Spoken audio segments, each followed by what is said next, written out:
And welcome to the 2019 preseason edition. Tro Quis show is back. I'm Joe Travato. With me, as always, Taylor Acquista. What's going on, T-Quis?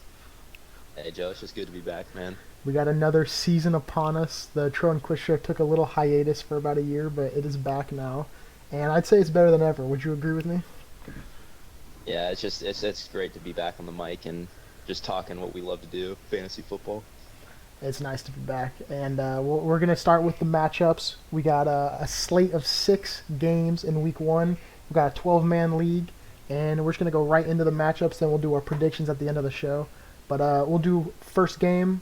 We got Rodrik Callahan versus Ryan Maskin. Trophies are nothing versus long shot 456. And let's just get right into it. T-Quist, what do you see right off the bat? There's several players on both teams' rosters that I really like. Going to Rodrik's side to start, Matt Ryan was a guy that I had really high on my draft board. Averages 21.6 fantasy points per game in dome stadiums, and he's playing in 13 to 16, or he's playing 13 of 16 in dome stadiums. So I think he's going to have a big year. Week 1 plays Minnesota, and obviously Minnesota has a dome stadium, so I think that Matt Ryan's going to perform well. I know Minnesota's got a really good defense, but Matt Ryan has proven that he can do it with the best of them, so I think he'll have a 20-point performance easily. Going down the list, Saquon Barkley, Sony Michel, Amari Cooper, D.D. Westbrook, George Kittle, Austin Eckler, just to round off the starting positional players. Really good team. Look for him to be a good playoff caliber ball club. And I think that Rodrik has a chance here at a championship caliber season. Interesting. So you think Roderick has a good enough team right now to be a top seed in the playoffs? You'd say. Well, it's just like every team needs to have a good running back, which he has an elite one. They need a decent tight end, and George Kittle obviously is a top 3 tight end in the fantasy football industry and in probably the NFL. So I really like this team. Plus, you look at his bench, and there's Geronimo Allison, there's Corey Davis, and there's Justice Hill for the Ravens, who could easily break out if Ingram goes down. I really like this team. It is good. Yeah, I mean, you look at his. Obviously, I think he had the number 1 pick with Saquon Barkley. I mean, can't go wrong there. If he lives up to what he did last year, it's obviously home run of a pick. Sonny Michel, possibly in a little running back by committee approach there in New England. It always has been, but he's definitely talented enough to be the load-bearing back. And then you look at his wide receivers. I'm not big on his wide receivers. Obviously, having a Jacksonville wide receiver, I don't think is ever a good idea. They do have Nick Foles, who does love to air it out, but I just don't know. D.D. Westbrook has never really shown that much talent, but we shall see. He was 33rd ranked last year. And Amari Cooper, obviously, since Dallas signed Zeke, they have Dak Prescott. They have their offense. They have their big 3. So we'll see. I mean, he's going to score touchdowns. That offense is going to score points, but how much is Zeke going to be taking away from Amari Cooper? That's yet to be seen. The rest of his team is obviously very respectable. I agree with everything you said. Let's look at Ryan's team. Trophies are nothing. Coming back again this year. Seems to never get it done in the playoffs. Always has a strong regular season. He's going to try to turn it around. He's going with Kyler Murray as a starting quarterback. Completely unproven rookie. Number 1 overall pick. Heisman winner. What do you think about that? Yeah, obviously surprised Ryan didn't go with Rodgers here. He's had him for the past couple years now. Usually takes him in the first round, but this year I just feel like the chance of not being able to make a good playoff run has really gotten into his head. I mean, obviously you can see from this team, from the top down, that it's definitely like a better team than he has in the past. But going to what you said, Kyler Murray, I really like Kyler Murray. They're really going for the spread offense this year, and with that, I think Kyler Murray will be able to open spaces for David Johnson, and I think it's just going to really be helpful for both DJ and Kyler Murray this year. And I honestly feel like Kyler Murray might be a top 5 fantasy quarterback when it's all said and done. Really? Wow. You think he's that? You think he has that kind of offense? I mean, what receivers does he have? He's got Larry Fitzgerald. Anybody else? I mean, who's he gonna throw the ball to? Yeah, there's a couple guys that I see that could break out. Okay. I mean, he's got Keyshawn Johnson. I really liked what Keyshawn did out of college, but honestly, like Christian Kirk could be a guy that emerges here too. So I mean, just these guys are really good, like speed spread guys. Yeah. So I expect them to do well in that offense. Yeah, but I mean that's just relying on a lot of unproven guys. And it's a high risk, high reward possibility for Ryan. I mean, Kyler Murray, yeah, could very well be. He's got the legs, he's got the arm. He had it in college. Doesn't quite have the height, but then again, this NFL, modern day NFL, you don't really need the height necessarily. But then he's going with another rookie, unproven Josh Jacobs. You like this guy out of Oakland? A lot of problems in Oakland, a lot of preseason drama. You think he can be like a nice cornerstone for that offense? Look, this guy is definitely a terrific rusher. The Raiders really want him to be like an every down back, good receiver. They even talked about him being even a kick returner. He didn't run very well in the 40-yard dash.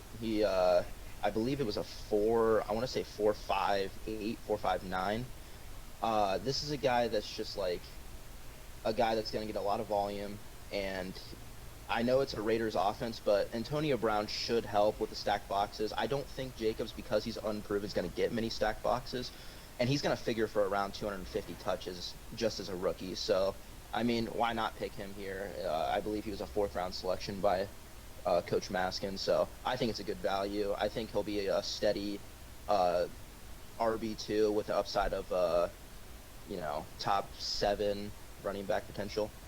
Yeah, I mean it'll be interesting. We'll see what John Gruden can do in that offense. He has 1 year of his quarterback under his belt, new wide receiver, new running back. He's always down to do some weird plays, some new modern type plays. We'll see if Josh Jacobs can flourish in that offense.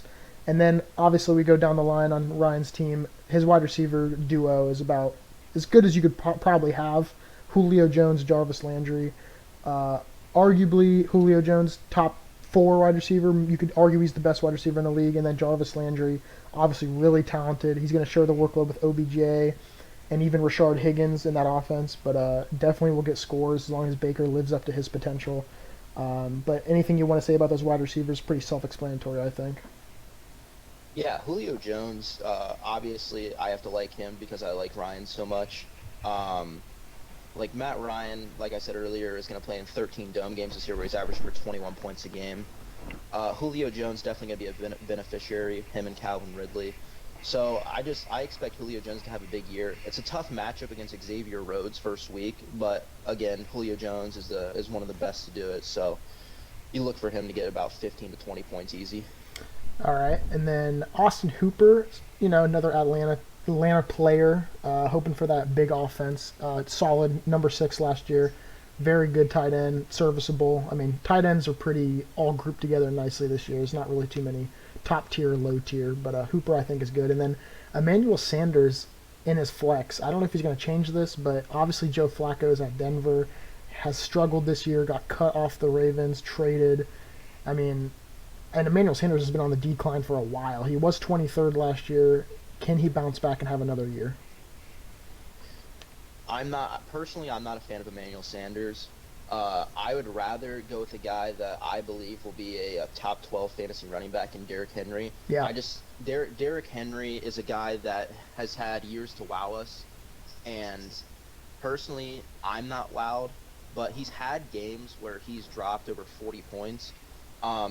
Eddie George has been a big mentor to Derrick Henry, and there was a video that surfaced about Eddie George telling him that this is it, like this is your contract year. It's either you do well or your career could go down the shitter. Yeah. And I feel like Derrick Henry, especially when they get Taylor Lewan back, like he could be a guy that emerges as a RB1. Yeah, Derrick Henry has showed a lot of potential last year. A lot of people thought his career was done 2 years ago, and then last year he came on strong, got the leading running back role, and really showed to be just a workhorse, a good power back, not really a speed guy, but able to break tackles. We'll see what Ryan does with that flex. He's definitely got options. And then to round out his team, he's got Jaguars defense, Harrison Butker as his kicker. And ESPN has the line at Buzz about 128 points, Ryan at about 114 points, so about a 14-point spread with Buzz as the favorite. And we'll go right on to the next matchup, and that should be Jake Mitchell versus Garrett Tysinger. What do you want to start out this one, Taylor? Yeah, I just want to also say that stay tuned for the end of the show too, because we're each going to give our own picks on who's going to win, and Yeah, it's gonna be a good one. And yeah, we're also going to keep track of the whole entire season and see who wins between me and Tro. yeah. And we'll have But we'll have guests on oh, throughout the year too, and we'll have like some guest picks and players if they want to come on, just text me or Taylor and we'll get you on. Try to schedule on an appearance, but yeah, let's get right back into this matchup. So we'll go through Jake Mitchell's team starting out. Russell Wilson as his quarterback, solid choice. Don't you agree? yeah, I like Russell Wilson. He always struggles at the beginning of years. I don't know what it is, but going back to 2016, week 1 through 5, he averages 12.1 points per game. Not the numbers you want out of a QB1 that you draft him as, but I mean, you can't disagree with the amount of production he's had over the years. I mean, he's had games where he'll drop like 38 to 40 points and it'll just be crazy. But obviously, he's going to give you the production with his legs. It's just whether or not he has anybody to throw to. I mean, DK Metcalf's there, but DK Metcalf at the combine really struggled with his agility work. So I don't know how it's going to factor into being a receiver, and if they're just going to use him as like a Deshaun Jackson type role and just like run streaks the whole entire time. But I like Russell Wilson. I just think it's going to take him a couple weeks for him to get started. Yeah, I agree with that. He was ninth last year. He does have a pretty easy schedule, obviously facing the Bengals week 1, so we'll see if he can get to an easy start. His running backs are pretty good, I would say. Todd Gurley, obviously proven back, got paid. We'll see if he regresses, but the Rams' offense is just so potent that you don't see him regressing at all, but we'll see. And then obviously Seattle's running back, so he's got the Seattle tandem of Russell Wilson and Chris Carson. Chris Carson came on the scene, I would say, last year as a big role. Got 15th in fantasy last year. You think he's a good RB2 option? I think Chris Carson's a good runner, and I think he's a good fantasy asset to have. I don't know what the correlation is with Wilson and Carson being in your lineup. I don't know if that's negative or positive, but I mean, Carson has been a fantastic player in fantasy, and this is obviously going to be a run-first offense, like it always is. Um, Rashad Penny's there to back him up. I just don't see Penny taking that job. Carson just outplayed him, and I mean, he's a first-round talent, but he hasn't really shown what he can do. I mean, if you look at last year for Carson, he averaged 4.7 yards per carry. That's pretty good. Like, you're going to stay on the field in the NFL if you average 4.7 yards per carry. They also said that they're going to use him more in the passing downs. So look for a little bit more of a fantasy jump for Chris Carson. I think he's a guy that could potentially be a 250 to 265 points getter this year. So honestly, I'm a big fan of Carson. Okay. Yeah, so we'll see how that Seattle duo does for Jake Mitchell. Definitely risky, but definitely could pay off if Seattle has a good year. And then his wide receivers, Antonio Brown, obviously in the news the whole preseason with his helmet, with his feet, everything. I think it's all put behind him. I think he's going to put up points this year. I don't really see him regressing. I don't know. I also read an article that was kind of a conspiracy theory that Antonio Brown went to Oakland so that he could retire healthy, and he doesn't really want to be on the field that much this year. That's why he had all this drama in the preseason. He just wants to collect his check and then maybe retire for this year and just retire healthy with no injuries. But who knows? That was just some random thing I heard in a news article. But Calvin Ridley also unproven, really, 22nd last year in Atlanta's very high-powered offense. Yeah, I'm not a big Antonio Brown guy. I said this at the beginning of the season. I'm not drafting him, even if he was there in the third round, fourth round. I'm staying away from Antonio Brown. I just don't like Derek Carr. When was the last time Derek Carr produced a top 5 receiver? And Antonio Brown is going as a top 5 receiver, and I just don't like Antonio Brown's chances this year with a ceiling, and honestly, like his floor. I see it at like 8 to 12 points, and like, why would I want an 8 to 12 point wide receiver one? It just doesn't make any sense to me. I'm staying away from Antonio Brown. I just don't like him or the Raiders offense this year, outside of Josh Jacobs, just based on pure volume alone. But Calvin Ridley, obviously, I like just because of the whole Matt Ryan thing. I think that he's going to get a lot of volume this year. Definitely a guy that could push for that 200-point wide receiver 2 threshold that you really want. But the guy that I really want to talk about here is Zach Ertz at tight end position. Yeah. I personally don't think that he's going to have a good year. Really? Um, yeah, so basically, Goddard, I believe that's how you pronounce his name, is there. Goddard is a very good talent. I mean, obviously, you're going to see Zach Ertz get probably 80 to 90 catches, but I mean, this guy topped out at 116 catches last year. I mean, that's a pinnacle year. And usually, I mean, what must come up must go down. So I honestly don't think that Zach Ertz is going to have that good of a year. I could see him pushing for, 950 yards, which I mean that's great and all, but this guy's getting drafted in the third round, man. Like, and I believe he went in the third round in our league, but I don't see the type of production that he produced last year. Interesting. Do you think the Philadelphia offense with Carson Wentz is? You think it's deadly? Like you still think he's going to get a lot of passes thrown to him? I think they're a throw first team, which is nice, but I mean you got guys that you just brought in like Deshaun Jackson. I know Deshaun Jackson's not a high volume type of guy, but I mean it's still going to take targets from him. Like I said, Goddard's going to take a lot of targets. I don't see Zach Ertz doing what he did last year, and in my eyes, he should have been a guy that went fifth or sixth round. Okay, interesting.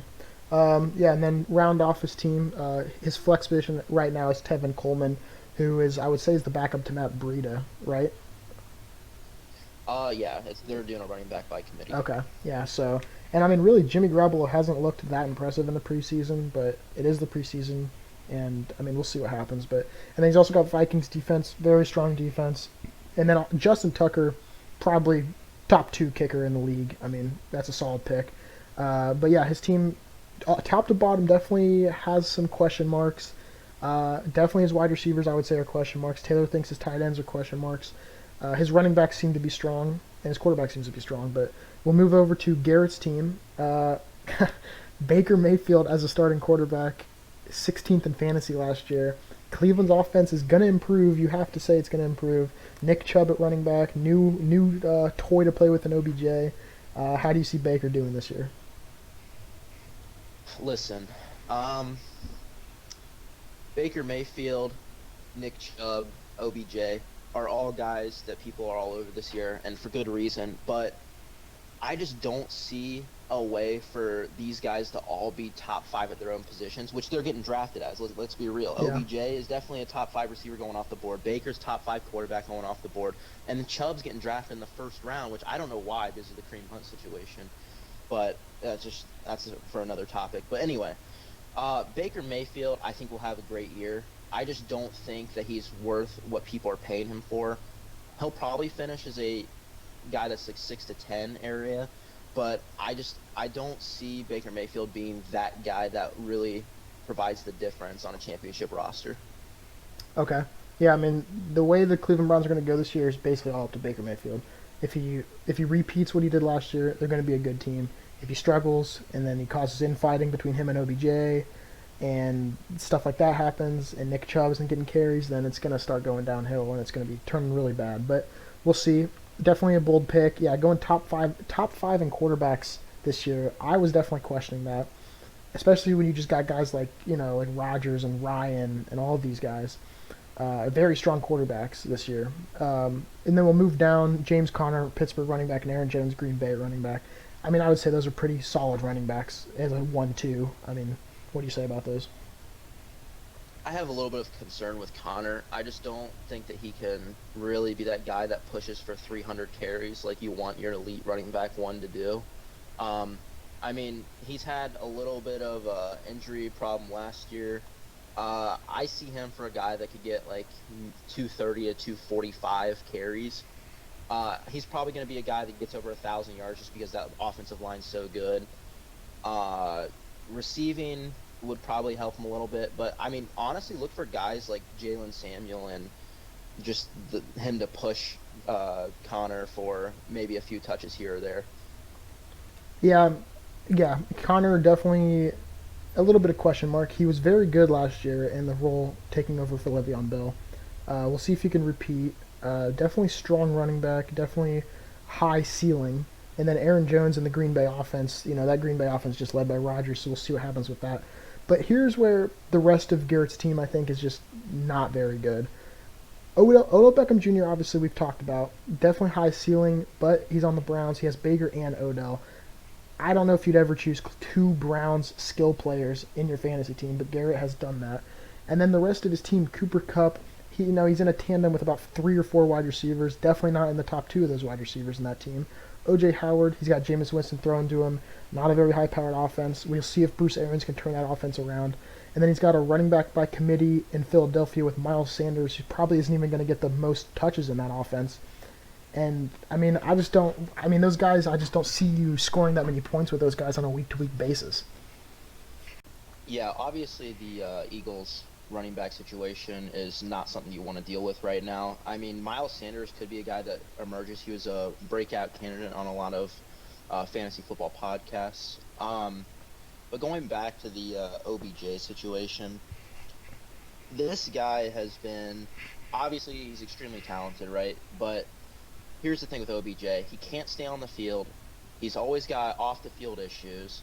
It's just not a guy that I really want to deal with, especially as my wide receiver 1, and he's going as a first-round pick for most people. So, and for Garrett's team especially, he was a first-round pick. But I don't want to buy on OBJ. I think he's talented, obviously. I think everybody knows he's talented. But do you really want to deal with those issues the entire season? Plus, you got guys like Jarvis Landry there, who Jarvis Landry, since his days in Miami, has been a pure volume receiver, and I just don't think Jarvis Landry is going to be fine with only getting 75 to 80 targets this year. So, I mean, there's going to have to be some negotiation there between Landry and OBJ, and someone's going to take a hit with volume-wise. And I honestly think that they're both going to take a little bit of a hit, and I don't think OBJ is going to get as many catches as other people are. But I like Cooper Kupp, Rams offense, great player. Definitely going to be a strong wide receiver too. Honestly, you could probably play him as your wide receiver 1. You could even slot him over OBJ, I think, just because Cooper Kupp's, like, the offense is good. He's going to get touches. I mean, he's a guy that produced multiple 20-point games last year. I mean, if you take away his injuries, this is a guy that was easily on track for a 250-point season. So I look for the bounce back here. I think he's going to be a 225 to 260 point getter. And I just think that beating that Rams offense definitely helps him. I just disagree. I don't know. I just think with Brandon Cooks, Robert Woods, Todd Gurley, I just don't see him getting that many. I just don't see him being fantasy viable, honestly. Like, if one of those guys goes down, maybe he is showing questionable to start week 1. But I don't know. I don't see him. I think he's maybe fringe wide receiver 2. I just don't think he's going to be viable the entire season for Garrett. I mean, the offense is definitely in his favor, but he's got 2 solid wide receivers in front of him and Todd Gurley to catch passes. And then, yeah, OJ Howard, I don't know. I honestly don't think he's even fantasy relevant for being on Tampa Bay, and just he hasn't really shown that much. He was 14th in tight ends last year, and that offense I wouldn't say is getting better, but we'll see. Obviously, Jameis Winston has struggled mightily his entire career, and this is his do or die year. He's either out of the NFL or he's in the NFL next year. But what do you think about OJ Howard? OJ Howard's going to be a guy that's a steady point getter for you. Obviously, tight end, you look for probably anywhere from 8 to 15 points a week if you don't have like the top tier guys like the Kelseys or the Kittles, stuff like that. OJ Howard's a guy that is in a throw first offense. I know Jameis Winston's not the greatest quarterback in the world, but I mean, you're still going to get those targets. He's an okay value to have, but I mean, I think we both can agree that I think that this team's going to struggle a little bit, to Garrett's team being, and I don't see Connor getting the workload. Aaron Jones in a throw-first offense, who's only going to get 15 carries because they still think Jamal Williams is a good back. OBJ, there's question marks there with the volume. Cooper Kupp, you pointed out that you don't like him. I like him. He's a boomer bust guy. Like, it's just hard to bank on your team with that. And then we just talked about OJ Howard, and then Miles Sanders. That's just not a viable flex option as of now. And I look down at this bench. I mean, you got Dice, who's, I mean, he tore his ACL last year. We don't know what he's going to bring. Penny is behind Carson. Anthony Miller, he's okay. N'Keal Harry's on the IR. I don't know why he's still on Garrett's team. Jalen Richard is behind Jacobs. Like, there's nobody on this bench that I would even think about rostering, and I just don't think he's got the starters to make a deep playoff run, Yeah, I or mean, even make a playoff run. yeah, I agree. His bench is terrible. Maybe the only player worth keeping is Rashad Penny, but I mean, he's Rob Gronkowski on his bench. Like, this isn't a joke. Like, this is real fantasy football for money, and you're having Rob Gronkowski on your bench. That's like the equivalent of having Colin Kaepernick on your bench like 2 years ago. Like, it's not that funny anymore. Yeah, Garrett, I just don't see him being. He's got to make ridiculous moves on the waiver wire to even be relevant. I think he's going to get blown out in this week 1 matchup, but we'll talk about that at the end of the show. Yeah, it's going to be a struggle for him. I don't think he drafted that well. But we'll go on to the next matchup. We got the third matchup we're going to talk about is Kris Flickinger, fantasy champion, versus JP Salopek.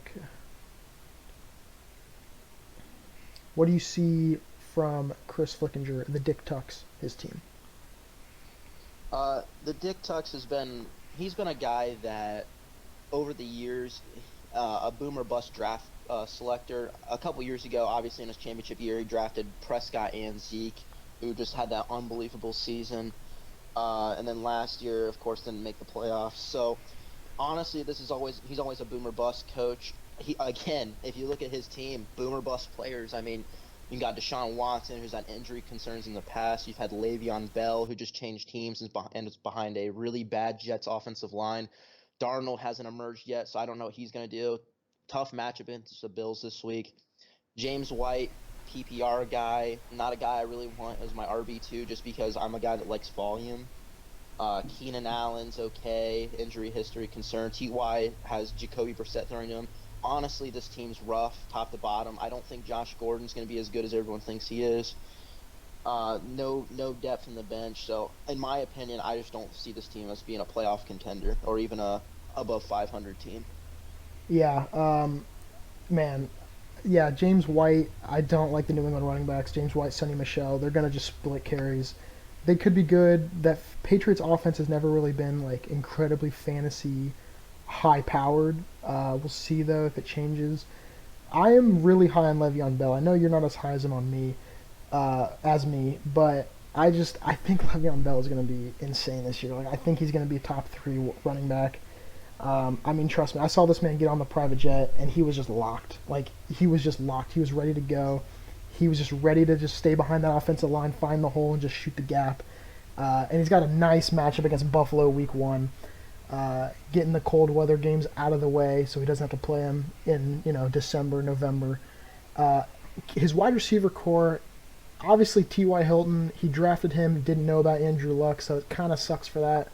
He's got Jacoby Brissett throwing to T.Y. Hilton now.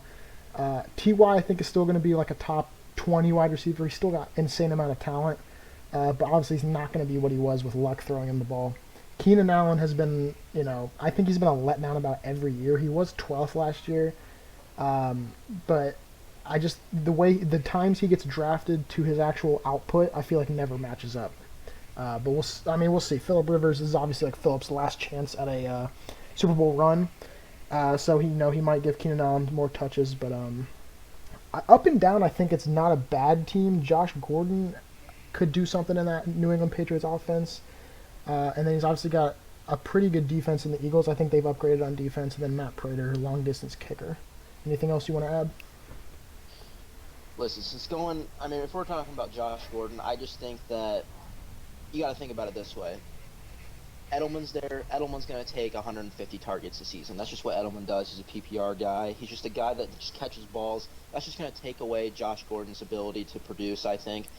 I mean, at most, what's he going to catch? 6 balls, 7 balls a game, and that's maximum.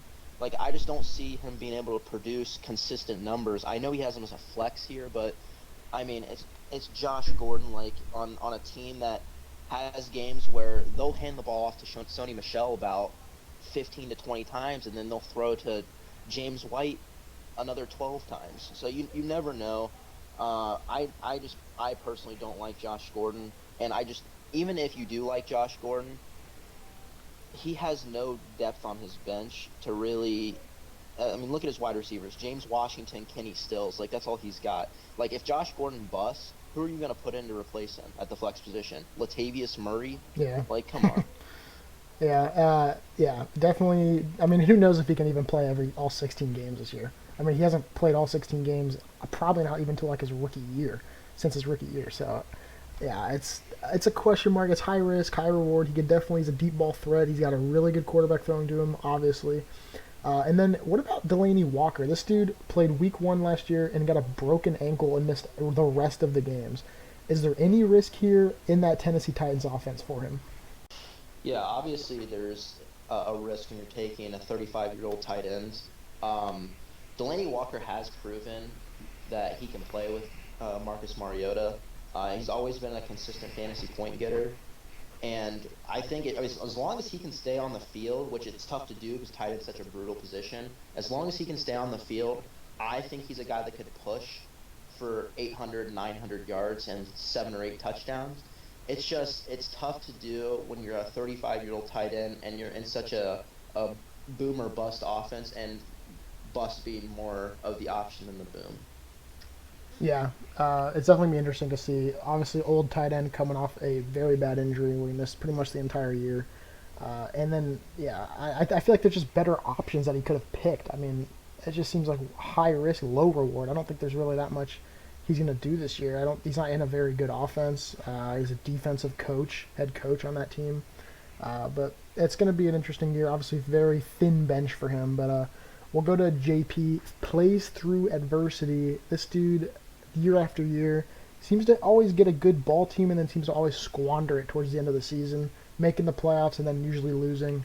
Um, Likes old quarterbacks for some reason. I remember back in the day, he always had Peyton Manning. Whenever he was like at the end of his career, he always had Peyton Manning.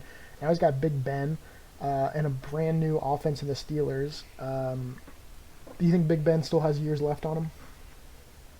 Uh, Big Ben obviously is declining, but I mean he's Big Ben, his future Hall of Famer. It's just whether or not because he's playing Belichick week one, man, and Belichick just always has a great game plan, and I just don't see Ben being able to produce like he's done in the past, especially with the loss of Antonio Brown. I mean, granted, Juju might be that guy that's the second coming, but I it's just tough because I mean, who's going to be the second guy there? Vance McDonald? Like, there's no other like receiver there that could really help, and then you got James Conner that they're probably going to stack the box with him there. So I mean, it's tough because you're going to get consistent pressure, and you don't know what you got in Juju. You don't know if he is that true wide receiver one. So a ton of question marks here. Yeah, that's real tough. I mean, Big Ben was third last year in quarterbacks. Definitely has the arm still. The arm has not declined. We'll see though if he gets hit hard. I mean, his ankles and his legs have always been kind of fragile because he goes down hard because he's like 7'4", 7'3", something ridiculous.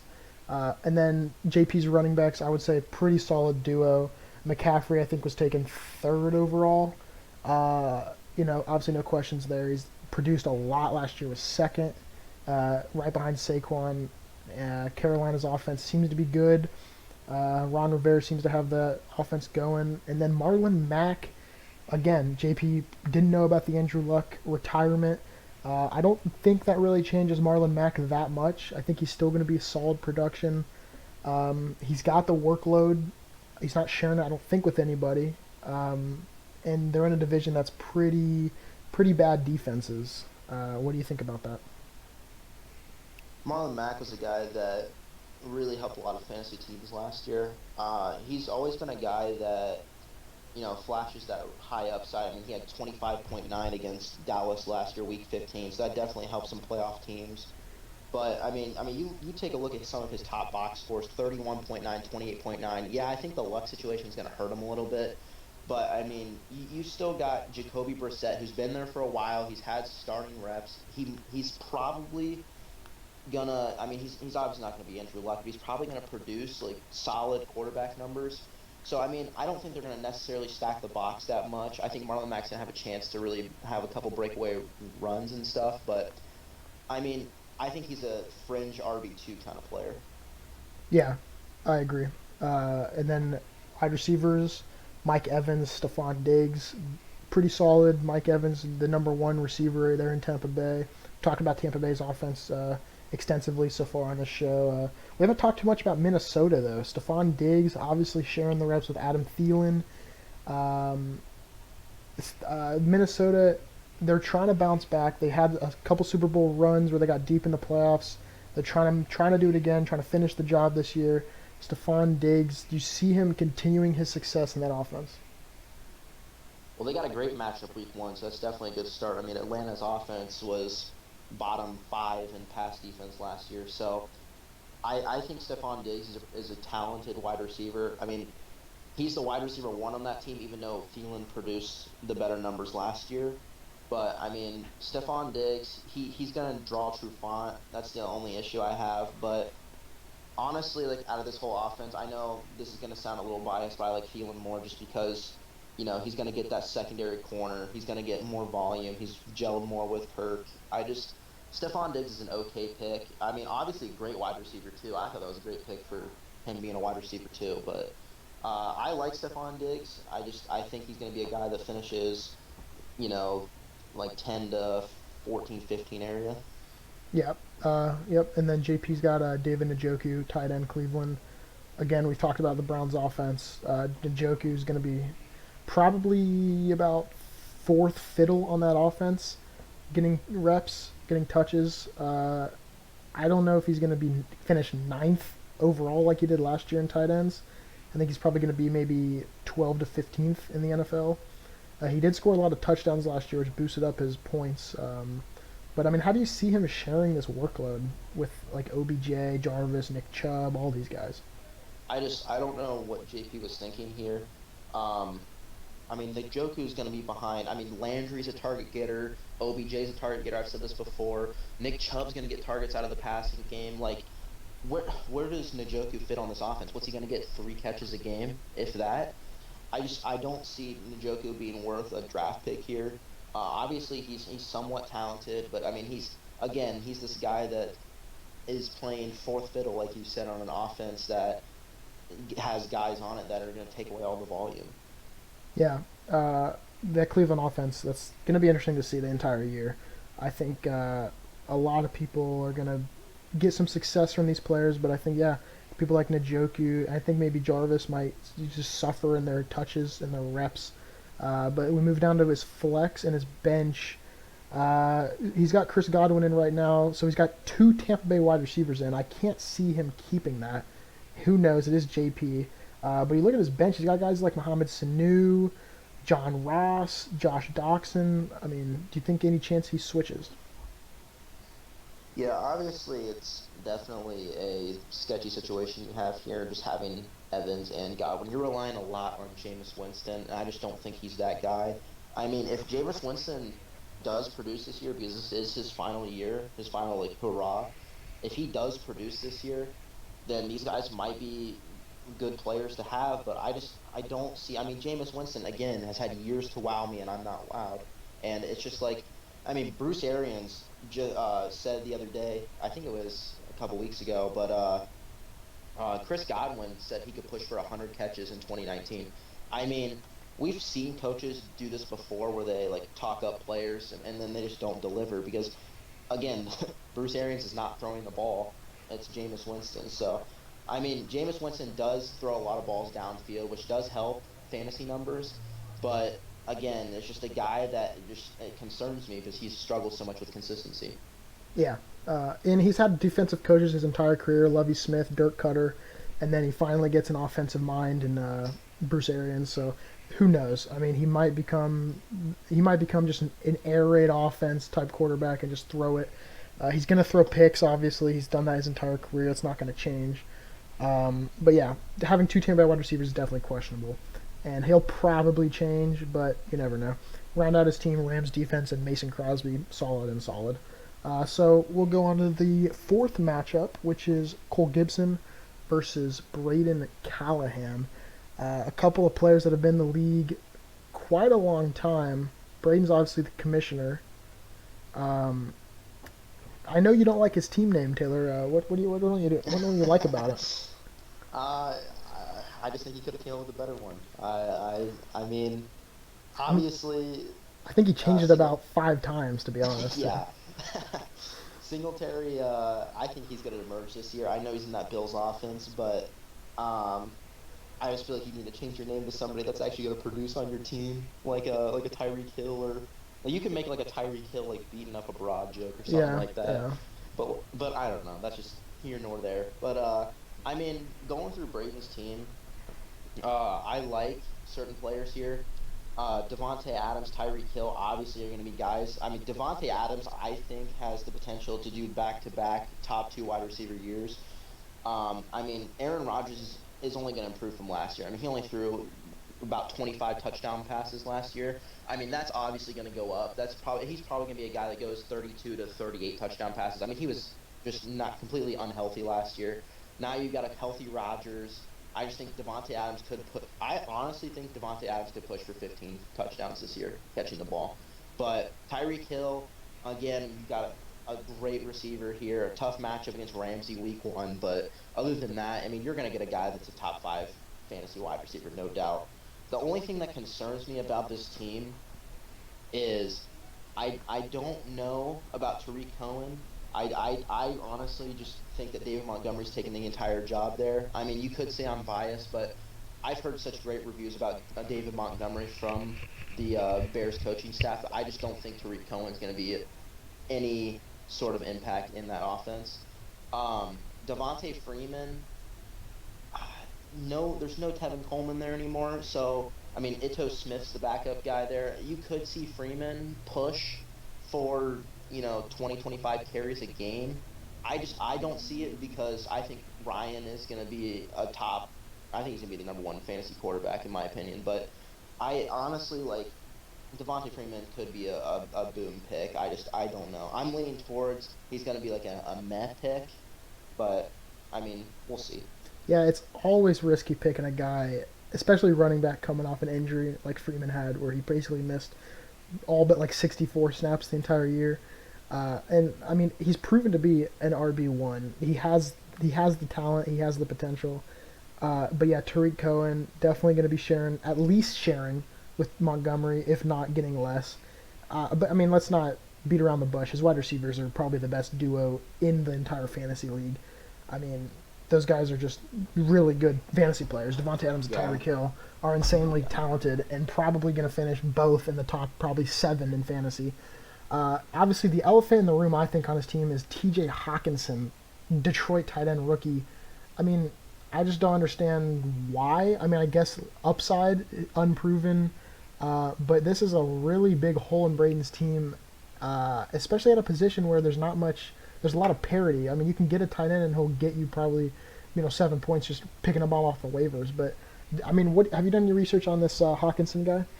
Yeah, I was actually a big Hawkinson's guy. He was a guy that I was going to take as my backup tight end to, like a Austin Hooper or just somebody lower in the draft, like a Vance McDonald or something. But I mean, Hawkinson has all the upside in the world. I mean, they selected him 8th overall in the draft, and that's a tight end. You don't really see that very often. He's drawn comparisons to Travis Kelce, Gronkowski, Kittle, like. I believe he ran like a 4.6 in the 40, which is amazing as a tight end. He knows how to block. People are saying that he's a terrific pass catcher. It's just ESPN even says that he has every down tight end written all over him. He's in a throw first offense. Stafford's going to sling the rock. Stafford doesn't really sling it to tight ends. That's the only thing that concerns me. He's more of he'll be more of like a Galladay, Marvin Jones type of quarterback. But I mean, T.J. Hawkinson has a lot of upside. It is sketchy taking him as your tight end 1. I mean, but tight end's it's just not a deep enough position to really matter. I mean, if you don't get those top 3 guys, like, you're really going straight on upside, and I think he's got all the upside right here. Yeah. Okay. Interesting. Yeah. He seems. I mean, another Iowa product. Iowa just seems to be churning out tight ends. But yeah, 8th overall is very high for a tight end.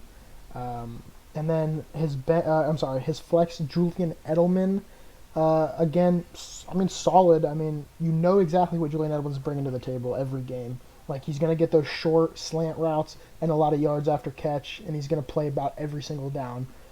He's going to share a little work with Josh Gordon as long as Josh Gordon's in the game. But yeah, I mean, Julian Edelman I think is a solid flex. I don't think he's anything more than that, especially with what Brayden has at wide receiver. I mean, what do you see on his bench? Just to hit on that Julian Edelman point real quick, it's just whether or not he could stay on the field. He's had problems. I mean, obviously he tore his ACL 2 years ago. He had that suspension last year. It's just it's tough if he doesn't stay on the field. But I mean, no doubt you're going to get the guy that produces. Like that's a solid flex option. And I mean, just looking at the bench here, it's one of the better benches I've seen. Duke Johnson Jr. obviously emerged as that Texans workload or workhorse running back. Mike Williams could boom with the Chargers. Again, I'm just going to use that analogy. He's had years to wow me, and I'm not wowed, so I think his time's gone. But I mean, he could boom still. You never know. Kirk's in that Kyler Murray offense. He could be that guy that emerges there, or it could be him or Keyshawn Johnson. You got Ebron, which without luck, I think he's droppable now. Devin Singletary, he's they're saying that he's going to split touches with Frank Gore. I don't see it. I think they drafted Singletary for a reason. I just think Gore's there for more of a mentor support. And then you got DK Metcalf, who obviously was a great combine. He ran a 4.33 at 228 pounds. He's 6'3", 27 bench reps. Like, the only thing that he did bad in that draft was the quickness events, the agility courses. But I mean, you could use this guy for so many things. I mean, honestly, you add 3 more inches and 5 more pounds, and you got Calvin Johnson. I mean, that's big coming from a guy that loves Calvin Johnson than you, Taylor. I mean, yeah, DK Metcalf's definitely interesting. He definitely caught some eyeballs at the combine. But then again, a lot of people have shown well at the combine and then turned out to be just terrible. But we'll see. A lot of upside probably. Yeah, he does. Brady's bench is very strong. And yeah, like you said, he has Eric Ebron in case Hawkinson doesn't work out. Um, but yeah, it is weird how he chose Singletary, my Dingleberry, and then it's not even starting Singletary. Like, your name has to be someone who's actually going to get you points, right?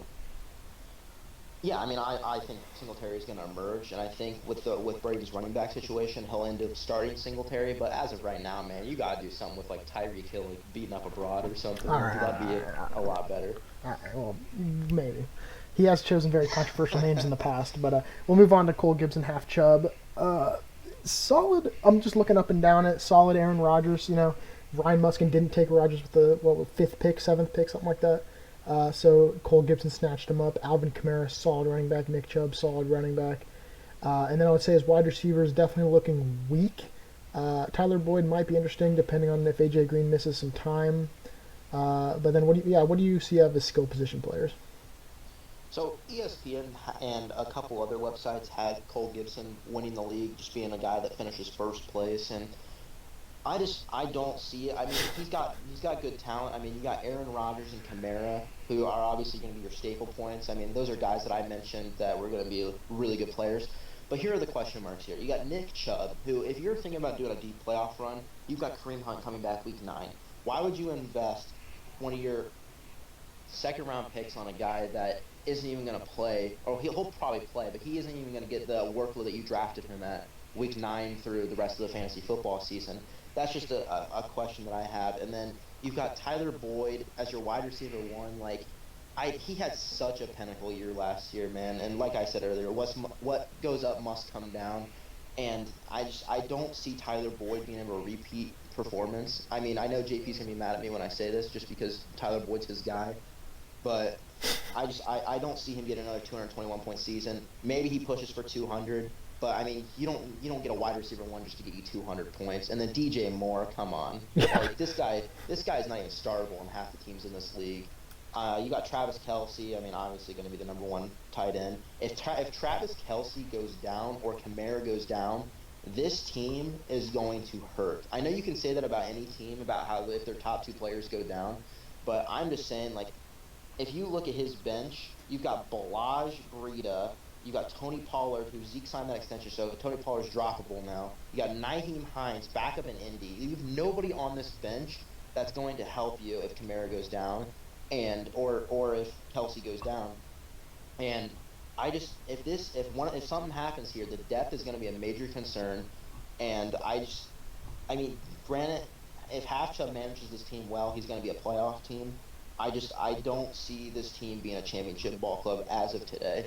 Yeah, September 4th. He's definitely relying a lot on his starting lineup, and I think you're making it sound a little worse than I think it is. He's definitely got Alvin Kamara and Travis Kelsey. Obviously, if they get injured, it's obviously tough. But if they're healthy and playing every game, they're gonna put up insane numbers. Yeah, going back to DJ Moore, I remember during the draft, I had this guy highlighted as like a possible pick, but I had him as like maybe like a ninth or 10th rounder. Once a lot of the guys went down. This half chub Cole Gibson drafted this man 6th round, and I. I just don't think he's a 6th round player. Definitely not an RB2. He's maybe fringe flex, if that. But yeah, it does have Cole Gibson projected at 127 points, which, I mean, I think that's honestly just matchups with Kamara, Kelsey playing the Jaguars, and Marvin Jones playing Arizona, and Chubb playing Tennessee, and I have him as 17 points, which I don't think he's going to score 17 points. But definitely going to be interesting. These two guys are definitely playoff caliber players. They've been to the playoffs before. I'm talking about Brayden and Cole Gibson. So very interesting week 1 matchup. So do you have anything else to say about this matchup? Nope, I'm all good. So going to what we've both been waiting for is our games. So I guess we'll start with mine. So champion settings is playing Matt Brem, Matt Boss status. I think this is probably one of the best matchups in week 1. Yeah, two proven ball coaches. You've obviously taken a little bit of a hiatus after the, I believe, was it 2016 season? Yes, I've taken 2 years off. So, I mean, obviously or coaches that have made the playoffs multiple times in their career. Matt Brim obviously winning it 2 years ago, but if we take a look at your team here, you got Cam Newton.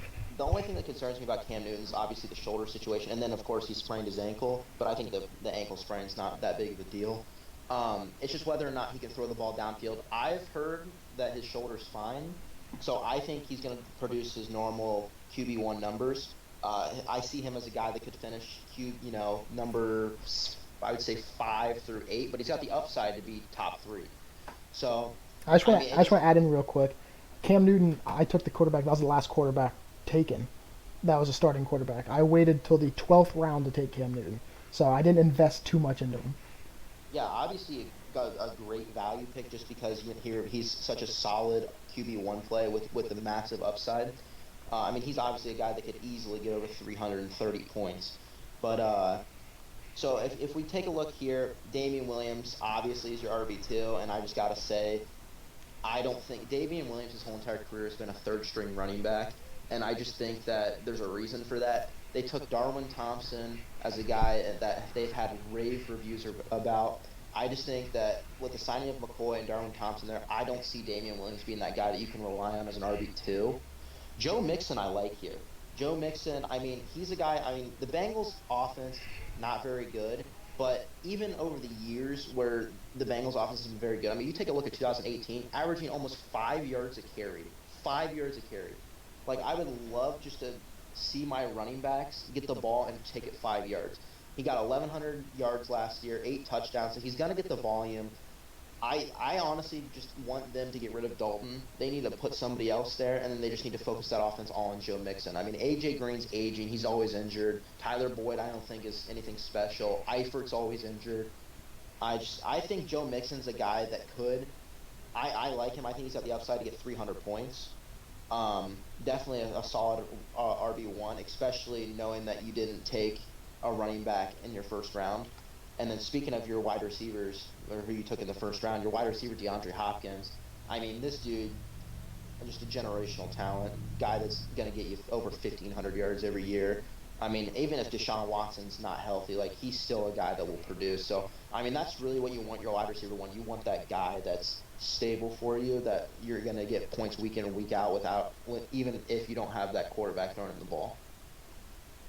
Yeah, DeAndre Hopkins is my dude. I mean, everybody knows that. I literally took this dude, like, 2 straight years, I think 15, 16, before he was even, like, a top wide receiver. I saw the potential.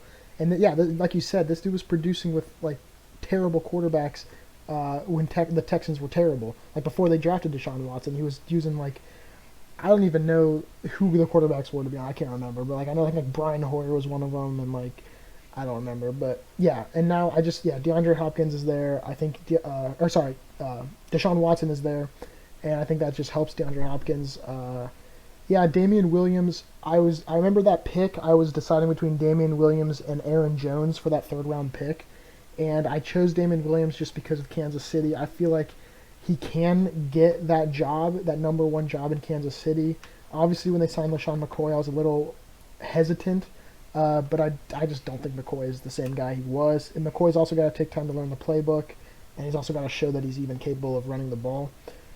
I believe that Damian Williams can become that guy in Kansas City. Obviously, yet to be seen. But I guess you can just keep talking about my team. Yeah, so Robert Woods is a guy I'm high on. If you take a look at his box score last year, he was a guy I had on my championship team last year. I mean, this guy had, out of his 17 weeks that he played, if you take away week 17, which week 16 is the championship of fantasy football anyway, so it doesn't even matter, and they're sitting guys. So if you take that away, Robert Woods had at least 4 catches of 70 yards or more in every single game besides the week 1 game. And that's just what you want. You want a guy, or excuse me, sorry, 60 yards. 60 yards or more in every single game besides week 1. I mean, that's just a guy that you want that has he's just the staple point of your team. He's the guy that, he's your wide receiver too. You want that consistent numbers with the upside. I mean, he had a 28-point game. He had a 33-point game. Like, he's got the chance to have upside. I mean, if Brandon Cooks or Cooper Kupp go down, like, it doesn't matter. Even if they're all 3 there, it doesn't matter. This guy's going to get his workload. I think he was a great pick. I was actually upset that you sniped him from me, but I still got Brandon Cooks. So, Yeah, we're still – I I just just want wanted to make sure I got my Rams player. I just want to say, like, yeah, obviously, I think the touchdowns is the biggest thing for him. He only had 1 touchdown catch last year. That was week 2. And I feel like in order for him to live up to the guy that I envision him to be, I think he's got to get at least like 7 touchdowns on the year to help me out. Obviously, that's even lowballing it, but I mean, only 1 last year is a little worrying. A lot of those touchdowns went to Todd and Cooper Kupp on deep balls. But yeah, I think that's the only thing that I'm a little worried about. I mean, listen, it's the nice thing about being in a PPR league is the fact that, I mean, this guy's going to catch balls. He's catching no less than 4 balls a game. So that's 4 points right there. He's hitting no less than 60 yards a game. So right there, you're getting 10 points every game regardless. And, I mean, if you get touchdowns, that's just an added bonus. And I like Robert Woods here, your wide receiver too, because he's going to give you those stable numbers. Yep. And then I guess you can just order my tight end, my flex, and the rest.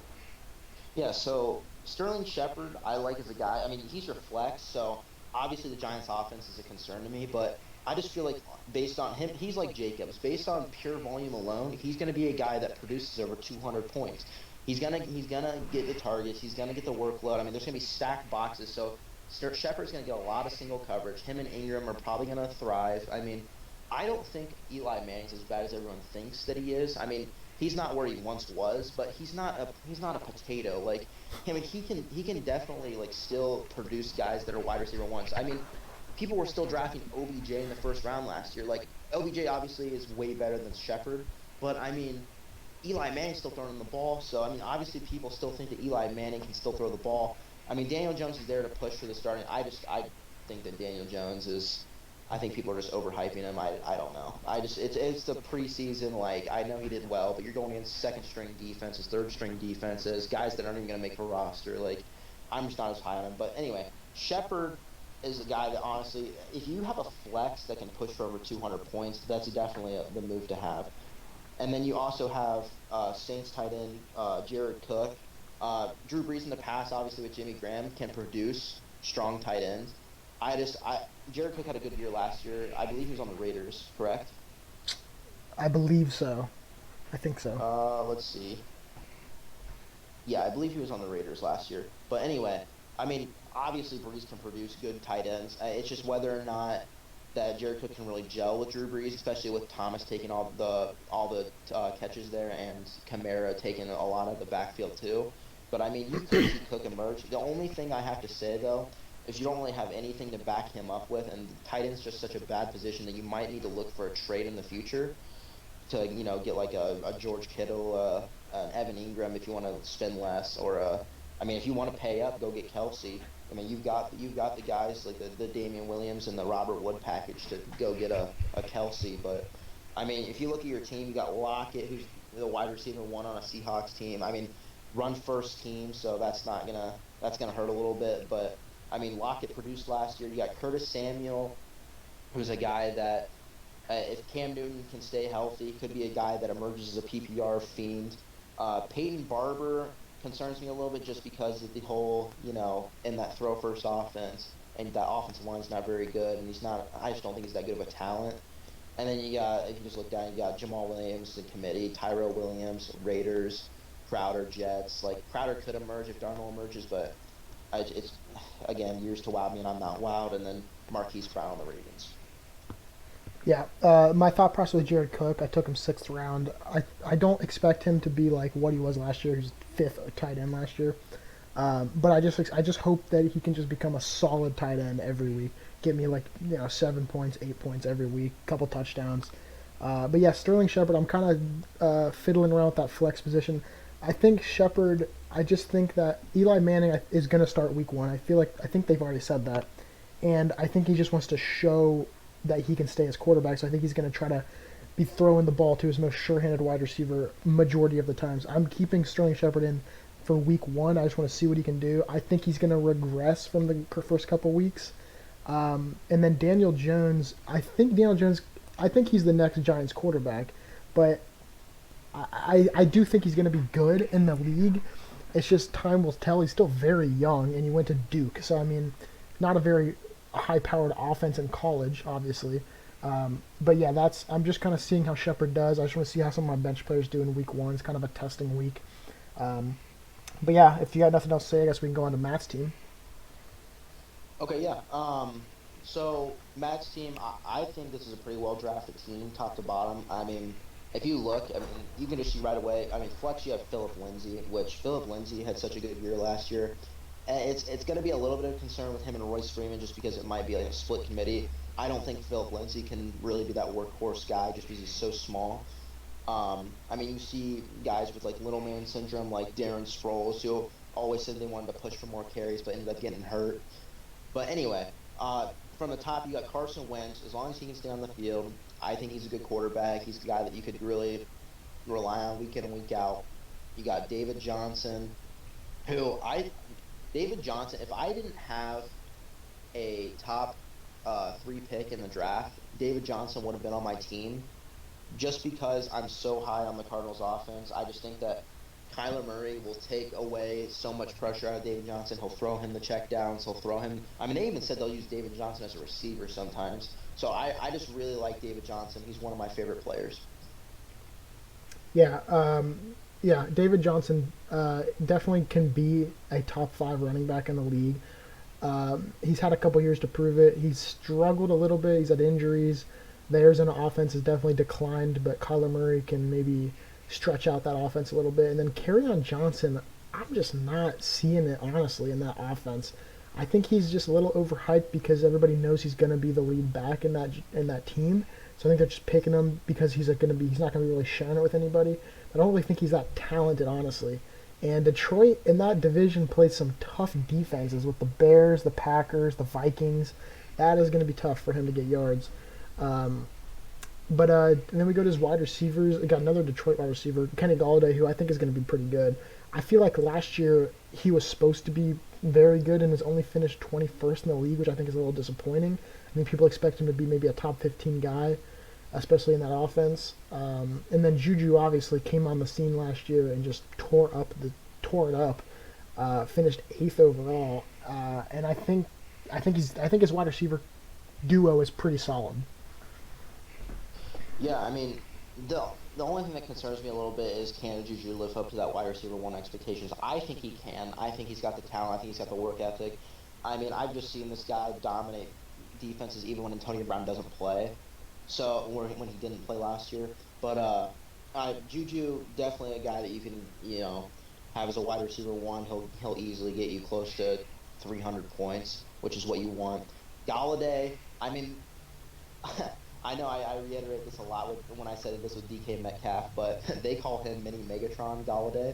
So I I don't see it. I like Galladay's talent, but I mean he's not even close to Calvin Johnson. But I mean definitely a guy that you want as your wide receiver too. I mean they're on a throw first offense, like I said earlier with Matthew Stafford. He's gonna get the targets. He's gonna get over 1,000 yards. The main concern for me in Galladay is can he get the touchdowns? 5 touchdowns last year was behind Marvin Jones, and I believe, yeah, he was behind Marvin Jones and the Lions tight end last year in end zone targets. So obviously a guy that they're not targeting in the end zone much, which is baffling if they're comparing him to Calvin Johnson because they targeted Calvin Johnson a lot in the red zone. But if we're gonna go down to tight end here, Evan Ingram, I believe he could emerge just because he's gonna get that one-on-one coverage with those linebackers. He's gonna get the volume. I see Evan Ingram being a guy that could potentially break out this year. I think this is his year. I know people were saying this years before, but I honestly think that Evan Ingram, this is his year. Wow. Yeah, I mean, we'll see. He's definitely, yeah, he's talented, but the quarterback situation there and the offensive situation there is going to be a question mark. Yeah, Philip Lindsay arguably could be a running back too, and he has him in his flex, so I think his running backs are pretty deep. I don't think he would change Philip Lindsay out. I mean, if he struggles, first couple weeks of the year, then you think about a change. But I mean, yeah, I think Philip Lindsay's solid. Chargers defense and Mike Badgley, obviously, I think are giant question marks. I don't. This kicker, I don't even know. I mean, who knows? But I feel like there's a lot of surefire kickers that you can go for, and he went for kind of a question mark, which I don't think is ever a good idea because there's just not a lot of upside. And then Chargers defense, I think he might be going by a defense week to week basis kind of thing. So I just don't see the Chargers defense being a year long defense. Yeah, obviously that concerns me too. They definitely have some holes in that defense compared to previous years. I mean, they obviously lost Derwin James. I believe well, I forgot what the injury was, but I know he's on IR now. Um, yeah, he okay. So Derwin James is on the IR. Um, Casey Hayward and Desmond King are going to be guys that really contribute, but I don't see this defense being a great defense. I mean, honestly, week one against Jacoby Brissett, that might be a good streaming week, but Yep. it's just tough because you don't know what Jacoby Brissett's gonna give you in this given week. Yeah, I'm definitely excited for this week one matchup from Matt. He's definitely a respectable player. He's a good player in fantasy. He has a very good team. I think my team. I'm a little disappointed in my draft. I think I could have drafted a little better. Um, there's a couple guys that I don't really like, but I think it's going to be a close game. I hope it is at least. I don't want to get blown out. But we'll move on to the final game of week one, which is my co-host Taylor Aquista, along with Chris Deal. Deal or no deal versus you play to win the game. Chris Deal, obviously, not a very good player in the fantasy league. I'd say he's bottom half. And then obviously you are, up there, top of the league, top couple players. Always make the playoffs every year, if not deep into the playoffs. How do you feel overall that your draft went? I thought it went pretty well. I reached on a couple guys that I wanted. I'm a strong believer in David Montgomery. I reached for him in the fifth round. Um, yeah, it was fifth round, and I honestly think that this is a guy that could push for 300 carries. They've been talking so highly of him. I mean, this is a guy that was number one in college. I know he played in the Big 12, but this is a guy that was number one in broken tackle rate. Like he runs mad. I like guys, and he's durable. I like guys that check all these check boxes off, and it's just nice that I got him in the fifth round because I was afraid that I was gonna have to reach more or reach higher for him because certain players in the league were talking about him. But I got Zeke. He finally signed that extension. That's great. Gonna be my RB1 for the whole year as long as he stays healthy, which he's been durable too. Uh, Flex, I was excited to get. I mean, if Leonard Fournette can stay on the field and not get injured, I Yeah. mean, that's a guy that's going to give me like 17 to 28 points a week off my flex. So as long as he can stay on the field, I'll be fine. I got Thielen and Cooks, who are both in high-powered offenses. Thielen definitely showed that he could produce last year, having 7 straight weeks of 100 yards and either that or a touchdown. Brandon Cooks on that Rams offense going to get a lot of targets. When Robert Woods and Cooper Kupp are on the field, Cooks averages 18.5 points per game. So all three of them on the field don't really impact my decision there. So I mean that's nice to see. And then last in my starting lineup, I got Greg Olsen. Wanted to get a little bit better of a tight end. I wanted to get like a Vance McDonald just because he was going to be on a better offensive team and he was going to get more of the workload there. But I mean, Greg Olson's shown in the past that he can really produce with Cam Newton. I know he's old, but I mean, he's been old for a while and he's always produced. As long as he can stay on the field, I think he'll be fine. Yeah, obviously taking Zeke in the second pick of the draft, I think kind of caught everyone by surprise. I don't think anybody expected that. Me and you were texting before the draft, and you did say, I haven't made my decision on the second pick yet. I'm pretty sure number one's going Saquon, but I haven't made a decision, which kind of caught me off guard because I'm like, I feel like Christian McCaffrey's the surefire number two. And then you take Zeke and the second pick, which is a high risk, but you've always said that you believe that Jerry and Zeke would get the deal done. And on September 4th, 2019, they did. They got the extension done, and Zeke is on track to play all 16 games this year. And that's going to be huge for your team, obviously. But yeah, your biggest question mark, I think, is David Montgomery. You're obviously very high on him, which is good. It's the Bears, and a lot of people are skeptical on the Bears this year. If Mitchell Trubisky can repeat what he did last year, we obviously know their defense is good. And then your wide receivers are solid. Adam Thielen and Brandon Cooks. None of them are like the sure number one guy on the team. Obviously, they're both going to be sharing work. But I mean, they're talented. They're going to be in high power offenses, so it really doesn't matter that much. And yeah, Greg Olsen, I'm not very high on. I think he's kind of past his career. I think he's kind of in the twilight of his career. He might have maybe 2 years left in the league. And then yeah, Leonard Fournette. Man, I don't know. That Jacksonville offense is going to be a big question mark. But he has shown to put up a lot of fantasy points. But he's also very fragile. So then again, I mean, he's a flex. You're not relying on him too much. He's just going to be kind of a nice bonus every week if he can put up, over like 15 points, which I like. I don't think that's a bad thing. I think you went for him and got him, and he could turn out to be a top 10 wide receiver, or I'm sorry, top 10 running back. But we'll see. Tough schedule playing Kansas City first game. Broncos defense, Stephen Gostkowski. Obviously, Stephen Gostkowski. That's Taylor's guy. I mean, he's going to pick him every year. What round did you draft him at? I think you picked him pretty early. Eighth round. Yeah. Eighth round. And again, you're going up against Greg Zerling and Deal or No Deal's team. Probably the top two kickers in the league, honestly. So it's a good kicking matchup with you guys. But do you want to talk about your bench at all? Yeah, so just to go back on that Stephen Gostkowski thing, as soon as I saw Zerline get taken, I was getting a little nervous because I was seeing a couple people eyeball the kicker section, and I just didn't want to lose my guy. I've had him for 6 years in a row, so I mean he's been a guy that's been a staple point of my team. But going to my bench, so Robbie Anderson's a guy. So I just want to give everybody a quick breakdown of what I go through when I look at my bench. I want guys that have the upside. And I want guys that, even though their floors are low, I don't take guys on my bench to have high floors. I just want straight upside. So Robbie Anderson's a guy that really started to click with Sam Darnold last year at the end of the year.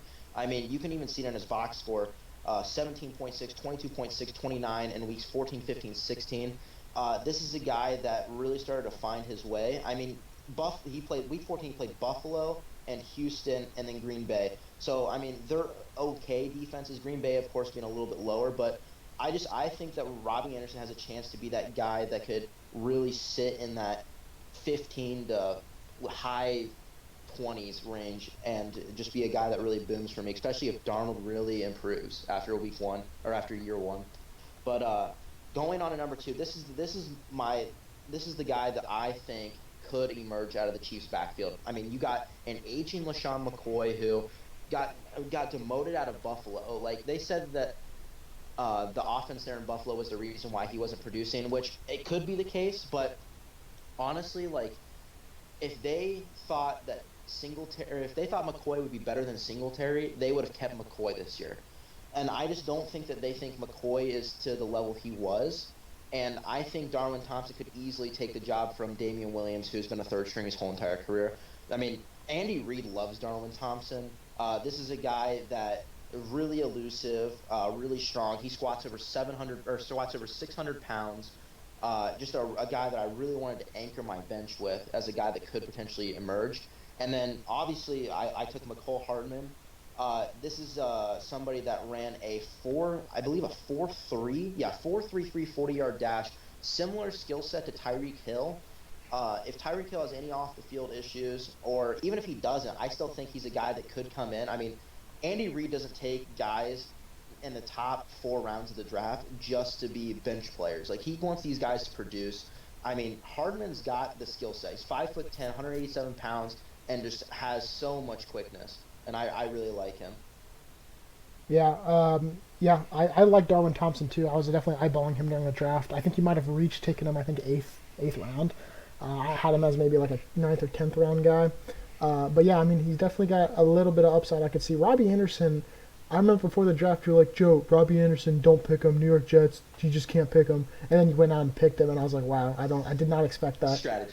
I did not expect that. He's definitely. I had to get you off him. He definitely has value in that offense. Sam Darnold has been. I don't think he's as good as people think he is. I think he's definitely going to be not very good this year. And then yeah, your bench is just solid guys that could emerge. I think that's definitely what you went for. You got mix of running backs and wide receivers, and then you got Mitchell as your backup. So yeah, I think you could definitely bench is going to be viable for you. But yeah, your starting lineup is very dangerous. I would just like to point out one more thing. Alexander Madison is a guy that I took. They took him in the 3rd round of the draft. And if I just, in my eyes, you take a running back in the 3rd round of the draft when you have Dalvin Cook there, I just feel like they don't believe in Dalvin Cook anymore. And I just feel like Alexander Madison could end up taking that job, especially if Dalvin Cook ends up getting hurt like usual. Yeah, definitely interesting to see. So we'll go on to the final team. Kris, deal or no deal? Yeah, this is a guy that hasn't had a very strong fantasy career. Hasn't been in the league too long, a couple of years I think, but took Mahomes with the first quarterback off the board. I think 2nd round. Correct me if I'm wrong. Yeah. Obviously, everyone kind of expected Mahomes to go maybe 2nd or 3rd round. But then that kind of compromises the rest of your team, and you look at the rest of his team, and I would say Michael Thomas is about the only like good guy on his team. I think his running backs are a little weak. I think Sammy Watkins isn't even startable, honestly. Advance McDonald's good. Allen Robinson, I don't think is. I mean, he's going to be maybe the lead wide receiver in Chicago, but that's not really saying much. But I honestly think you have a very easy matchup in week 1. I think your really only threats are Michael Thomas, Mahomes, maybe Kenyon Drake, but Kenyon Drake has never really shown to be like the greatest running back.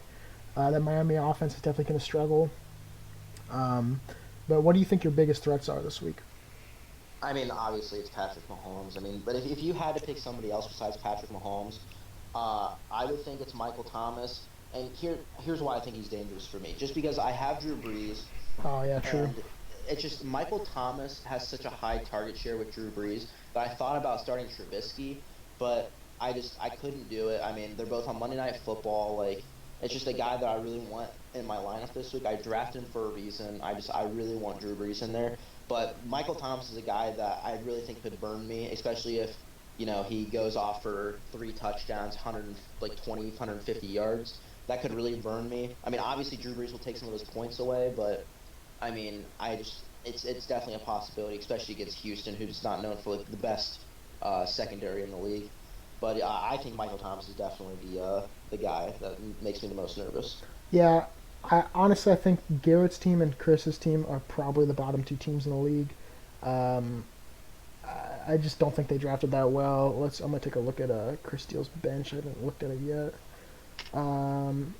AJ Green, who's gonna miss time with injury. LaShawn McCoy, who's probably gonna miss time. He's done. He's not gonna do that much.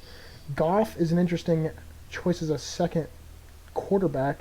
I don't really think he needed to draft Goff. I think that was kind of a wasted draft pick because you got the best quarterback in the league. I'm not a big guy in having a backup quarterback on your bench unless you have just like a questionable quarterback on your starter. So I mean maybe he could trade Jared Goff if Goff starts doing well. John Brown has been a guy that has been a speedster in Arizona. Never really had a quarterback, and he's going to a team with probably a worse quarterback, with Josh That says a Allen. lot. Yeah, so I just don't know how that's going to turn out. Buffalo's always been. They're probably going to finish last in that division, probably bottom three uh, in the AFC. Kyle Rudolph is an interesting tight end. This guy's been good like pretty much every year of his career. But this year it just was drafted 14th round. It just wasn't didn't have like the gumption behind him to like warrant a high draft pick. Um, and again, having a backup tight end I think is just I'm not a big guy in it. And then he even has a backup kicker. So I think his bench is really weak. I think maybe the only guy on here worth keeping is probably John Brown. I mean, he even has Adrian Peterson, who's probably what, like 50 years old at this point. So Yeah, he's not even the back. He's not even the starting back there. yeah, his bench is very bad, and his starting lineup is, I would say, not very good.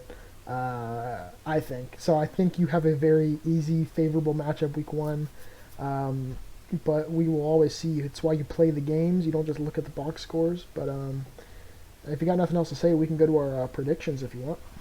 All right, let's do it.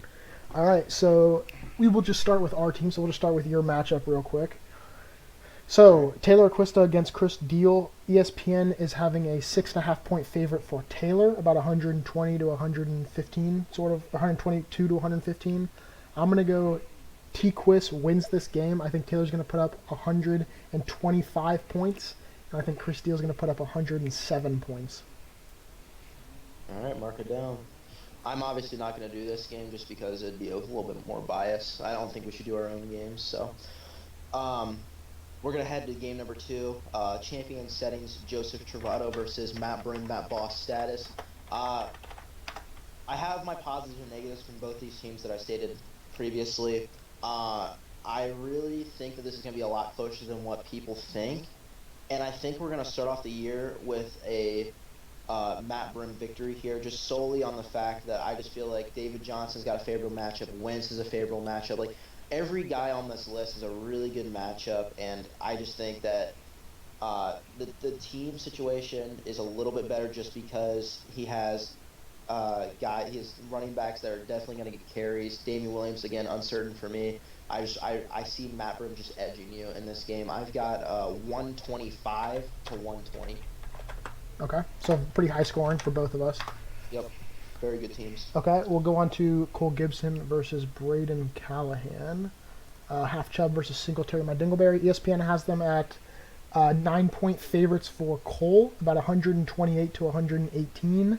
I'll go first. I'm gonna go ahead and say Brayden. Ah, man, this is tough. I think Brayden pulls off the upset here. I think it's going to be pretty high scoring. I'm going to go 131 to 126. Yeah, it's tough to decide who's going to win this game. I mean, these teams definitely have their positives are definitely positives. Braden's being his wide receivers, and Cole Gibson, as of now, being his running backs and his tight ends, and his quarterback too is even elite. It's tough to say because you don't know what you're going to get from Boyd and DJ Moore. You don't know what you're going to get from Marvin Jones. He could be a boom-bust guy. Brayden, I feel like his team's a little bit more consistent outside of Tariq Cohen and Hawkinson as of now. So I'm going to go with Brayden winning this one as well. And I think it's going to be a little bit lower scoring of a matchup. I think it's going to be 118 to 112. 118 to 112. I'm going to lock that in. Okay.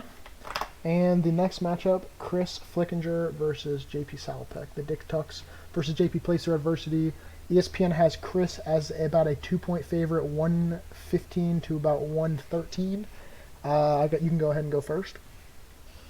So definitely the Dick Tucks I was very critical of just because unlike you, I'm not a big fan of Le'Veon Bell in that situation. I don't think James White's good. I think that he's going to get some PPR points, but I mean, that's not really going to do much for you. Keenan Allen, week 1 he can't get injured. I mean, knock on wood, he could do something week 1, but T.Y. Hilton, I think he's going to struggle at first. It's just this team is very very inconsistent, it looks like. But again, it's week one, so if you look at JP's team, he's got that solid running back in McCaffrey. He's got the veteran quarterback Roethlisberger. That wide receiver depth is insane. Godwin's great flex pick. Uh, Jameis Winston's going against the 49ers defense, and I just really think that JP is just going to absolutely blow out the Dick Tucks in this game. I think it's going to be – I think JP's going to end up scoring the most points this week. I think it's going to be 135 to 101. 135 to 101. Let me lock that in real quick. JP. Okay. Yeah, I'm actually about the complete opposite of you. I think JP is going to have probably... I think JP's going to have the lowest points of the year. I'm going 122 to 104 for Kris Flickinger. That's interesting. Me and you both we're about the complete opposites. I think Kris Flickinger's going to have, I think week one, Kris Flickinger's going to have a really good team. And I think JP is going to struggle for the first couple of weeks. He's going to have to make some changes.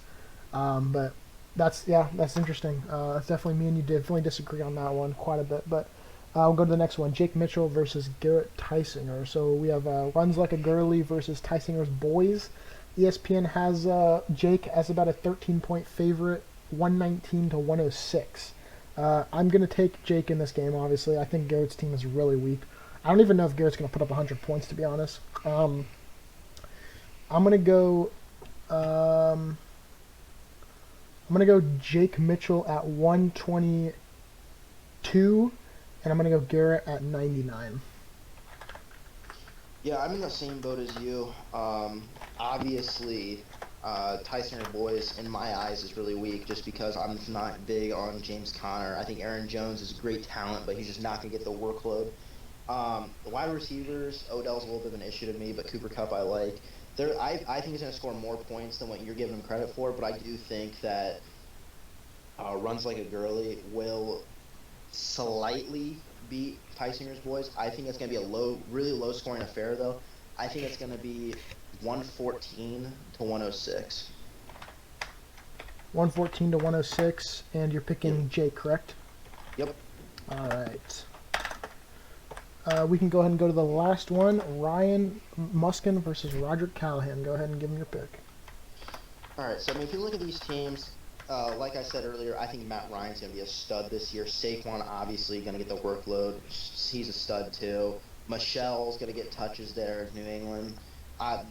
Tom to bottom, this team is probably one of the better drafted teams. Ryan, for the first time, surprised everybody by drafting an actually good team and not just taking Rodgers in the first round.